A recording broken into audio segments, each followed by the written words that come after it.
What a week we have had in the NFL. The NFL scouting combine was complete this week. We had a lot of drama go down with moves and trades, a lot of quarterback changes this week. Aaron Rodgers did stay in Green Bay. However, Russell Wilson traded to the Broncos. And now the Seahawks own the 9th pick in the NFL draft this April. Carson Wentz was traded to the Commanders this week. So this is a perfect time to do another mock draft as we are a little over a month and a half away from the NFL draft. And this is my NFL mock draft 2.0. So I'm going to get started right here, right now. So the Jaguars, the number 1 pick. And I do think they go offensive tackle here because, as I said in the first mock, this is their opportunity to redeem themselves from last year. And I think when you have the first overall pick, as much as the Jaguars were stating they're open to trading that number 1 pick, I feel like you got to go with Evan Neal here out of Alabama. Number 2, I have the Lions going with Aiden Hutchinson out of Michigan. This is a perfect fit, I believe. Hutchinson stays in Michigan, and this is a Dan Campbell type player, a player that he wants. With the 3rd pick, I actually had the Texans addressing their biggest need here, and that is an edge. As I said in the first mock as well, assuming the Jaguars don't take Hutchinson or Thibodeau with the first pick, the Lions will have their choice between Hutchinson or Thibodeau, and the Texans will go with whoever the Lions don't go with. So I had the Texans go with Kayvon Thibodeau, the edge rusher out of Oregon. With the 4th pick, the Jets are on the clock. And I think the Jets, I think they'll address their biggest need here, and that is an offensive tackle. So I have them go with Akeem Ekwanwu out of NC State. The Giants are now on the clock with the 5th pick. They also have another pick coming up here at number 7. And the Giants, it's already been confirmed that Daniel Jones is QB1 going into the 2022 season.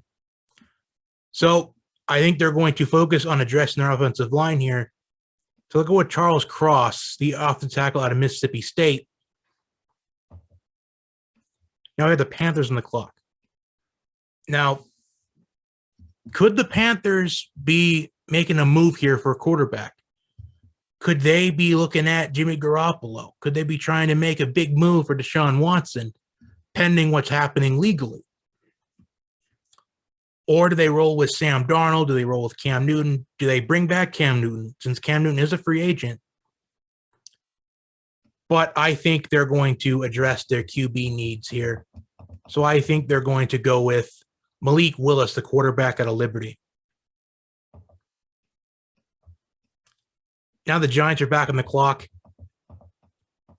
and they go with their second biggest need here. They address that. So I think they go with Jermaine Johnson, the edge rusher out of Florida State. So far the Giants, they're making smart moves here. They're just addressing their 2 biggest needs. If that is indeed what they do in April, the Giants, they're on the right track here. Now we have the Falcons on the clock.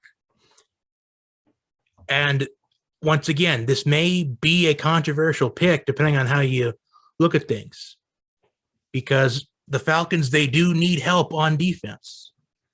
But with Calvin Ridley being suspended for the entire 2022 season, as that was a part of the drama that we saw this week in the NFL, lots of NFL news, and that news is what kicked it off. So I do think they would go wide receiver here typically. They could go with the Drake London or a Garrett Wilson or a Treylon Burks. But I just feel like with Kyle Hamilton still on the board here, I think they go with Kyle Hamilton out of Notre Dame, who is not only the best player available right now in this draft, but probably the best prospect that's not Aiden Hutchinson or Kayvon Thibodeau. So the Falcons, it's not necessarily their biggest need. It's still a need they need, but not necessarily number 1 priority, but Kyle Hamilton still on the board. So the Falcons, they get a steal. So now I have the Seahawks on the clock. And the question is, do they stick with Drew Lock as their QB1 going to 2022, or do they take a QB? Kenny Pickett is on the board. Matt Corral's on the board. It could be too early for Desmond Ridder, but I just think you got to build on your O-line. And I think they go with Trevor Penning, the offensive tackle out of Northern Iowa. The Jets are back on the clock. And I think they're going to take a corner here, but not Derek Stingley Jr. I think they're going to go with the Ahmad Gardner, the cornerback out of Cincinnati. Now, there is an argument with the Ahmad Gardner. Yes, he didn't give up a single touchdown in his college career, and many would say that's because of lack of competition. But I think Ahmad Gardner is very talented. And if you saw in the semifinal, Alabama didn't want to throw Sauce Gardner's way because they know how good the Sauce is. And the Jets, they get who I think is a future lockdown corner in this league, and that is Ahmad Gardner. So now we have the Commanders on the clock. And the Commanders, they address their quarterback situation, well, kind of, by trading for Carson Wentz. So the Commanders, they simply go after the biggest need, which is a wide receiver.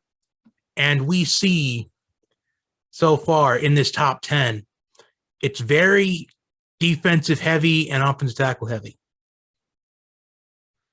So we're going to have our first wide receiver come off the board here. And it's going to be Drake London, the wide receiver out of USC. Carson Wentz, he gets a weapon to throw to. Plus, it's a compliment to Terry McLaurin, who I think just needs a quarterback to show what he's capable of. We saw that this past season with Cooper Kupp. He took major strides with Matthew Stafford, quarterback, and I feel like if you get a compliment to Terry McLaurin, especially someone like Drake London, who can provide a big presence in your passing game, I think that'd be a good pick for the Commanders. Next, with the Vikings on the clock, and I think they're going to go with Derek Stingley Jr. out of LSU. Now, Stingley Jr. was in the top 5 in a lot of mock drafts early on in this process, and now he's starting to slip a little bit. I think at this point, the Vikings, they would get a steal with Derek Stingley.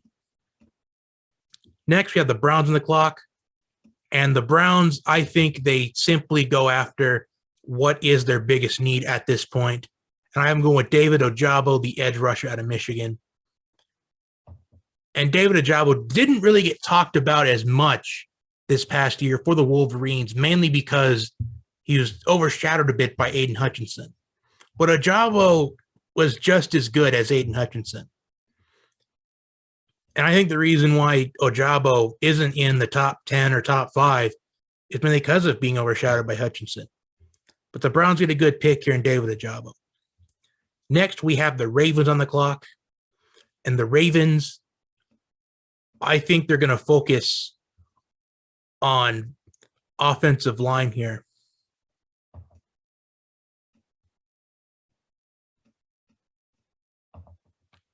I think they're going to go with Tyler Linderbaum out of Iowa.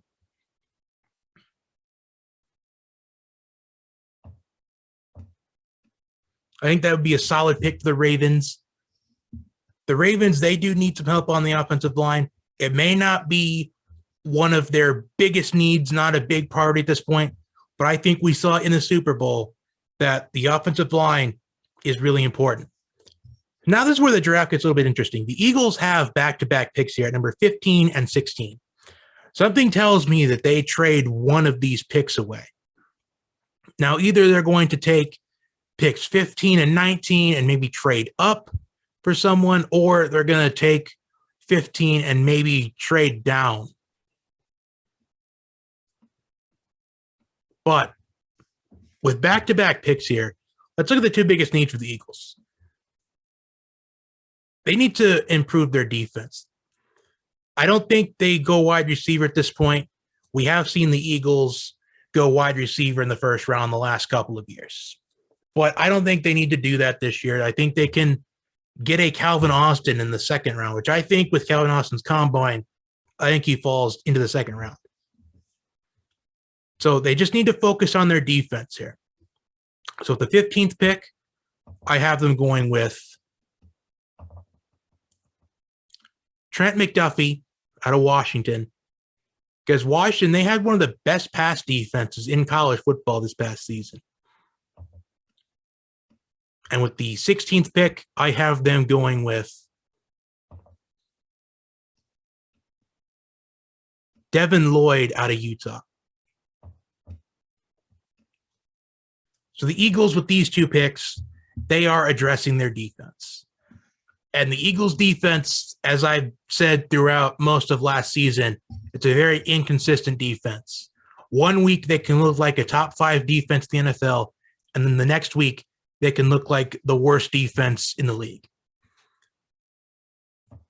I think McDuffie and Lloyd, I think those are two great picks for the Eagles to improve their defense.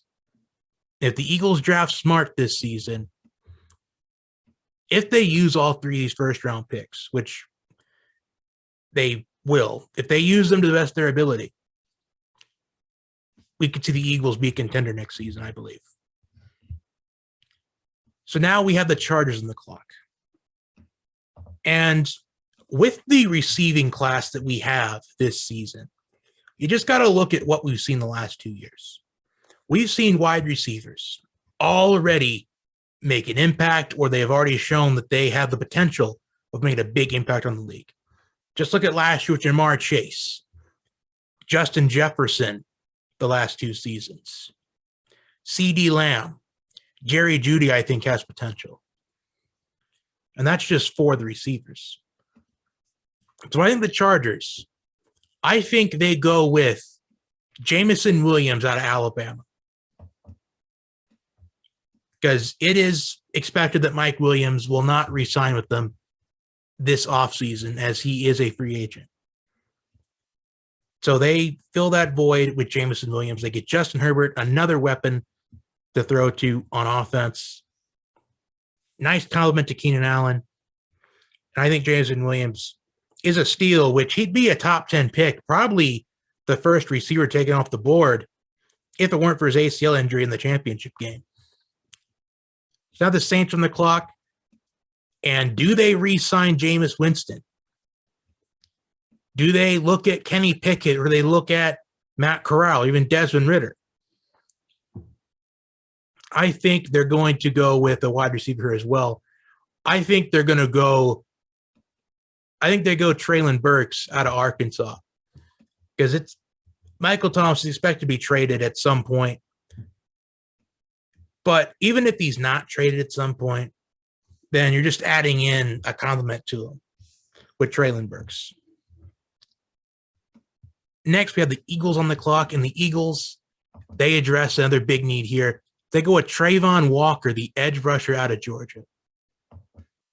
And Trayvon Walker, coming off of a national championship with the Bulldogs this past season, he has that championship pedigree that many teams that they crave for. And the fact that he has the champion's mentality already, that's going to be big for the Eagles. Now we have the Steelers on the clock. And the Steelers, I think, is a no-brainer here. You have Kenny Pickett still on the board and Matt Corral. And Kenny Pickett was potentially going to be the number 1 quarterback taken in this draft. But I think after the combine, I think that's going to go to Malik Willis. And there's been many concerns about Kenny Pickett's hand size, but they said the same thing about Joe Burrow. And Joe Burrow is already looking like a quarterback that's going to dominate the NFL for years to come. Plus, you keep Kenny Pickett in Pittsburgh. This might be a great fit. So the Steelers, they go with Kenny Pickett, the quarterback out of Pittsburgh. And now the Patriots are on the clock. And I think this is going to be a pick based off of if they don't re-sign J.C. Jackson. So I think they're going to go with Kaiir Elam out of Florida. Again, this is me predicting that they don't re-sign J.C. Jackson. I think J.C. Jackson, I think he's going to get a big offer from somebody else in free agency. So this is their simple replacement pick. Now I have the Raiders on the clock. And the Raiders, I got to stick with the trends here with wide receivers. Look at these wide receivers we still have on the board. We have the Ohio State guys of Garrett Wilson and Chris Olave. Jahan Dotson, who I think has first-round talent. And I think we still have a chance to get one of these three wide receivers that have first-round talent. You got to take advantage of that. So I think they go with Garrett Wilson out of Ohio State. Now we have the Cardinals on the clock. And I think that the Cardinals, I think they go with George Karlaftis, the edge rusher out of Purdue. This is the Cardinals addressing a big need that they need. Moving on to the Cowboys here. I think the Cowboys, I think they go with Daxton Hill out of Michigan. Daxton Hill is somebody that I think is going to end up in this first round. This is around the range that I think Daxton Hill would end up coming off the board right here with Dallas. Now we have the Bills on the clock. And I think the Bills, with them being major contenders, they probably need a couple more pieces from being a team that can represent the AFC in the Super Bowl. I think they go with Jordan Davis. They just simply go after what their biggest need is. The Titans, I'd say the same thing as well. Ryan Tannehill is on his way out, but do you really want to take Desmond Ridder and Matt Corral at this point? Would it be worth it for a team like the Titans? Because Ryan Tannehill was disappointing in that divisional round game, but maybe it's smart to wait till next season when the quarterback class is supposed to be better. So I think they go with Nakobe Dean out of Georgia. The Titans, they address their biggest need here by taking Nakobe Dean. With the 27th pick with the Buccaneers on the clock. And Chris Godwin was hit with the franchise tag this week. So whoever the quarterback's going to be for the Bucs, because it's unknown if they're going to go with Blaine Gabbert or even Kyle Trask going into the season. They still have Matt Corral at their disposal. And I just think that they're going to try to make a move here for potentially Deshaun Watson or Jimmy Garoppolo, because we still haven't heard from them. They could try to sign Cam Newton, who knows? Or go for Sam Darnold.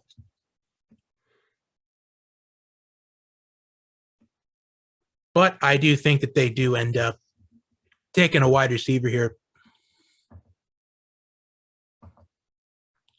Chris Olave is still on the board. So I'm going with Chris Olave out of Ohio State. This is adding into a weaponry of wide receivers. You'd have Mike Evans, Chris Godwin, now Chris Olave. So maybe they'll take a quarterback later on in this draft. Or did Kyle Trask or Blaine Gabbert learn a lot from Tom Brady this past season or in the last two seasons in Blaine Gabbert's case? So now we have the Packers. And the Packers, they went all in to make sure Aaron Rodgers stayed in Green Bay. They got Aaron Rodgers to come back. Devontae Adams got franchise tag. So those two are together for next season. So let's try to get Aaron some protection here. And they'll go with Daniel Falele out of Minnesota. Now we have the Dolphins on the clock. And this seems to be an ideal landing point for maybe one of the running backs. So I think the Dolphins, because Myles Gaskin was pretty inconsistent last season. So I think the Dolphins, I think they go Kenneth Walker, the running back on the Michigan State. There always seems to be, for some reason, a running back that ends up being drafted in the first round. And this season, I think that's going to be Kenneth Walker. I think we have one running back taken in this first round. That'll be Kenneth. The 30th pick now, the Chiefs. I think that they are going to go. I think they go with Jaquan Brisker out of Penn State, as it is expected that Tyrann Mathieu does not return next season, as he will hit the free agency market. The Bengals with the 31st pick, this is pretty simple. Address your offensive line needs. And I think they're going to go with the best offensive tackle available at this point, and that is Bernard Raymond out of Central Michigan. And now we have the Lions in the clock. Now the Lions, they have a big decision here. Do they take another big need? Do they take a quarterback, knowing that they still have to deal with Jared Goff's contract? I think this would be an ideal selection to take quarterback. So I think they go with Matt Corral, the quarterback at Ole Miss. And that is going to wrap up the first round in my NFL Mock Draft 2.0. So for review, here was the picks. Comment your thoughts down below. Like, share, comment, and subscribe. Thank you for tuning in. And until next time, have a wonderful day. And I will talk to you next time.